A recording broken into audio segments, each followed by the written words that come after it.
If you're watching because you love me, thank you. If you're watching because you don't love me, welcome. Welcome to Ms. Mojo. And today we're counting down our picks for the top 10 talk show scandals. And when you're a star, they let you do it. You can do anything. Whatever you want. I'm going to be completely honest. I'm fairly certain that there are trained professional snipers with tranquilizer darts in case I drift too far off message. Like, I get it. Look, everybody's quiet. Okay? You're leaving me out here to hang to dry by myself. For this list, we're looking at the most controversial and surprising scandals in talk show history. Let us know in the comments below which scandal shocked you the most. Number 10, Live with Kelly versus Michael. Live. I hear that you have some news. Yeah, some news. Been in news that I'm leaving this show. Tensions arose on the set of Live, then called Live with Kelly and Michael, after host Michael Strahan announced he would be departing from the show to co-host Good Morning America in 2016. Our good friend Michael Strahan is joining us full-time here at Good Morning. This came as a surprise to co-host Kelly Ripa, who reportedly found out minutes before the news broke and was so upset she took a hiatus from her hosting duties, though her publicist claimed this was a vacation that had been planned beforehand. When Ripa returned to the show, it was apparent that she had been blindsided by the announcement. I'm fairly certain that there are trained professional snipers with tranquilizer darts in case I drift too far off message. Okay. Ripa also insisted on air that she deserved more communication, consideration, and respect, making it clear that she had not received such treatment from Strahan or ABC. I am thrilled for Michael. I am thrilled for you. This is a tremendous opportunity, and I couldn't be, and we couldn't be prouder of you. Number 9, American Debt to China, Jimmy Kimmel Live. Here now is the first installment of our hard-hitting news discussion panel. We call it Kids Table. Controversy surrounded Jimmy Kimmel Live after offensive comments made by a 6-year-old aired during the show in 2013. The segment in question featured Kimmel speaking to a group of children about U.S. debt, including Jimmy asking the kids how the United States government should pay back money to China.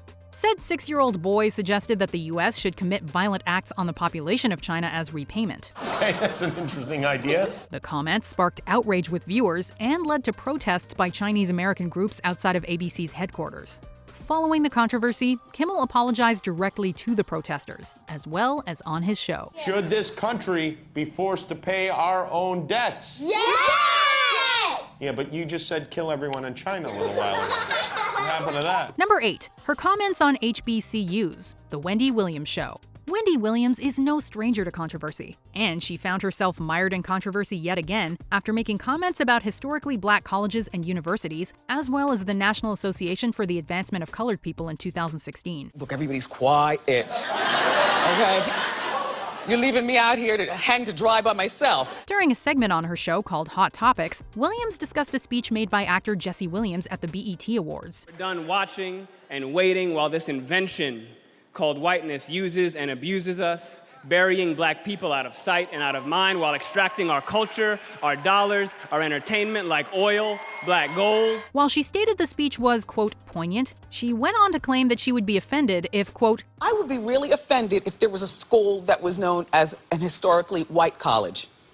We have historically black colleges. While also stating, quote, what if there was the National Organization for White People only? There's the NAACP. It wasn't long before the comments sparked outrage online, with some users even calling for a boycott of the show. Number 7, Billy Bush is fired today. I moved on her, actually. You know, she was down in Palm Beach. I moved on her, and I failed. I'll admit it. While it was recorded over a decade before, Billy Bush's infamous Access Hollywood tape didn't receive media attention until the 2016 U.S. presidential election, which features entertainment journalist Bush alongside business mogul and future United States President Donald Trump, garnered widespread backlash because of comments that Trump made. You know, I'm automatically attracted to beautiful. I just start kissing them. It's like a magnet. In the leaked video, Trump can be heard saying vulgar things about women, as well as making very improper and offensive suggestions that he claimed he could get away with because of his fame. When you're a star, they let you do it. You can do anything. While the video may not have resulted in any harsh consequences for Trump, who went on to win the presidency, it did result in Billy, who could be heard laughing and joining in with Trump's derogatory remarks, being dismissed as the co-host of Today. I can acknowledge that the irony is glaring. Number 6. Charlie Rose is fired. CBS This Morning. CBS News has suspended our co-host Charlie Rose over allegations of sexual misconduct. 2017 saw many men in the entertainment industry being held accountable for their inappropriate behavior, longtime host Charlie Rose included. Rose's behavior was first brought forward in the media via a Washington Post article that revealed sexual misconduct accusations from 8 women, with 27 more women coming forward with their stories 6 months later. Typically, he would reach over and he would grab their legs, and they felt like it was a move to test them, to gauge their reactions. So after the hand on the leg, in some cases, it escalated. While 2017 was the first time these allegations were made public, according to the Washington Post, Rose's actions were allegedly brought to the attention of CBS managers multiple times over the course of Charlie's 33-year career at the network.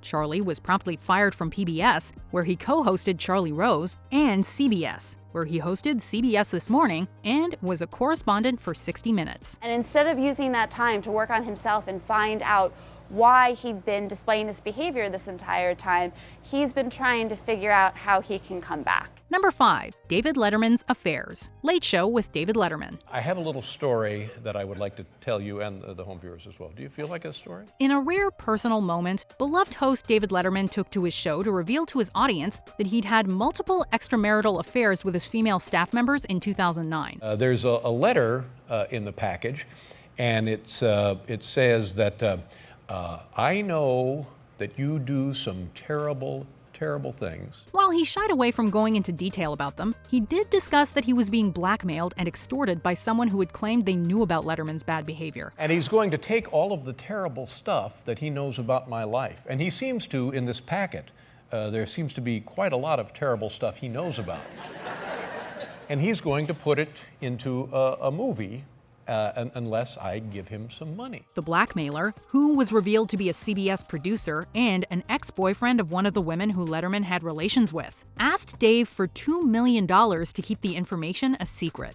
Letterman didn't cooperate, however, instead giving the blackmailer a phony check and taking him to court for attempted extortion. So, she's forgiven you? She has forgiven me. Have you forgiven you? No. Number 4. Ellen under investigation. The Ellen DeGeneres Show. Is Ellen's culture of kindness just for cameras? Ellen DeGeneres has stirred up a lot of controversy in the late 2010s and early 2020s, from chumming up to former President George W. Bush to her supposedly not-so-kind on-set behavior being exposed. But no controversy has been as big as the 2020 investigation into her widely beloved talk show. The investigation was launched after a report done by BuzzFeed News revealed accusations of mistreatment of employees by producers, including claims of racism and bullying by former and current employees. BuzzFeed went on to report more accusations that included alleged sexual misconduct and harassment by executive producers Kevin Lehman and Ed Glavin. While the show is now back on the air, the claims led to an internal investigation being conducted and the removal of 3 of Ellen's top producers. If you're watching because you love me, thank you. If you're watching because you don't love me, welcome. Number 3. Allegations against Matt Lauer. Today. As I'm sure you can imagine, we are devastated and we are still processing all of this. Like Charlie Rose, Matt Lauer was also at the center of a national media frenzy in 2017. That year, multiple employees came forward to NBC with allegations of sexual misconduct by the Today host. And in the previous message, he said, I hope you don't take me to personnel for saying this. So there was some sort of from him knowing that this is crossing a boundary. Following the complaints by the women, the New York Times revealed that Matt Lauer was fired from his hosting position at Today after 20 years on the air. And we are grappling with a dilemma that so many people have faced these past few weeks. How do you reconcile your love for someone with the revelation that they have behaved badly? And I don't know the answer to that. The accusations didn't end there, though, as 2 years after they became public, it was revealed in Ronan Farrow's book Catch and Kill that the first victim to come forward was producer Brooke Nevels, and that she was sexually assaulted by Lauer during the Sochi Olympics. 2 of the 4 complainants who came forward said they believe former NBC News or Today Show leadership knew or must have known about Lauer's alleged inappropriate sexual behavior in the workplace. Number 2, Todd Herzog versus Dr. Phil. Dr. Phil. Todd, Dr. Phil. Hi, I'm Todd. Nice to meet you. How you feeling, man? Can you walk? Barely. While Dr. Phil may be known for helping his guests overcome hardship, in 2017 he faced accusations from former guest and Survivor winner Todd Herzog that the program's producers had enabled his drug and alcohol addiction while he was on the show in 2013. I'm okay. Because I didn't know this was happening right now. You're not okay. Herzog claimed that they had placed him alone in his dressing room with a bottle of vodka, as well as provided him with a Xanax in an effort to dramatize Herzog's addictions for views. How drunk do you think you are right now? Well, today I had an entire bottle, like a liter of vodka. As a result, Herzog was visibly intoxicated and almost incoherent during his appearance. Despite the accusations, similar ones of which have since been made by numerous other guests, the show has maintained that Herzog's claims are, quote, unequivocally untrue. What are you drinking? Vodka, mainly. And how much are you drinking? When I start, I don't stop. Before we continue, be sure to subscribe to our channel and ring the bell to get notified about our latest videos. You have the option to be notified for occasional videos or all of them. If you're on your phone, make sure you go into your settings and switch on notifications. Number 1. A Crush Gone Wrong, The Jenny Jones Show. During a normally lighthearted segment on The Jenny Jones Show, guests were encouraged to reveal their deepest secrets on air. You have fantasies about him? I've had a couple, yeah. However, things would turn into a nightmare after guest Scott Amador revealed to his neighbor Jonathan Schmitz that he had a secret crush on him in 1995. Did you think Donna had the crush on you? Did I? No, we're good friends. Well, guess what? It's Scott that has the crush on you. You lied to me. While Schmitz didn't seem too bothered by the revelation during the episode, only 3 days after the episode taped, Schmitz murdered Amador in his home before turning himself into police. He claimed he killed Scott out of embarrassment. I think I just got him in. Okay, calm down, okay? Okay, why did you do that?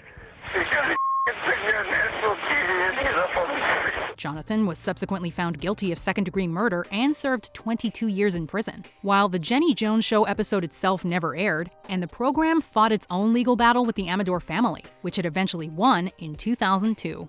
Do you agree with our picks? Check out this other recent clip from Ms. Mojo. And be sure to subscribe and ring the bell to be notified about our latest videos.